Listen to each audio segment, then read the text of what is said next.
Kebijakan fiskal adalah kebijakan pemerintah yang berkaitan dengan pengeluaran dan penerimaan negara. Kebijakan fiskal dapat digunakan untuk mencapai berbagai tujuan ekonomi, seperti meningkatkan pertumbuhan ekonomi, mengurangi pengangguran, dan mengendalikan inflasi. Macam-macam kebijakan fiskal. 1. Kebijakan fiskal ekspansif. Kebijakan fiskal ekspansif terjadi ketika pemerintah meningkatkan pengeluarannya atau mengurangi pajaknya. Tujuannya adalah untuk merangsang pertumbuhan ekonomi. Kedua, meningkatkan pengeluaran. Pemerintah dapat meningkatkan pengeluarannya untuk pembangunan infrastruktur, pendidikan, kesehatan, ataupun bantuan sosial. Hal ini akan meningkatkan permintaan agregat, mendorong perusahaan untuk meningkatkan produksi, dan menciptakan lapangan kerja baru. 2.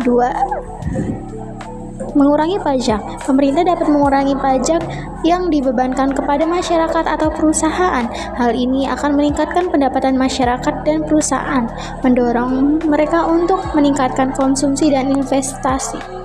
2. Kebijakan fiskal kontraktif. Kebijakan fiskal kontraktif terjadi ketika pemerintah mengurangi pengeluaran atau meningkatkan pajaknya. Tujuannya adalah untuk mengendalikan inflasi atau mengurangi defisit anggaran. Mengurangi pengeluaran. Pemerintah dapat mengurangi pengeluaran untuk pembangunan infrastruktur, pendidikan, kesehatan, atau bantuan sosial. Hal ini akan mengurangi pemerintah agregat, menurunkan tekanan inflasi, dan mengurangi defisit anggaran. Meningkatkan pajak. Pemerintah dapat meningkatkan pajak yang dibebankan kepada masyarakat atau perusahaan. Hal ini akan mengurangi pendapatan masyarakat dan perusahaan, mendorong mereka untuk mengurangi konsumsi dan investasi. Perbandingan jumlah penerimaan dan pengeluaran.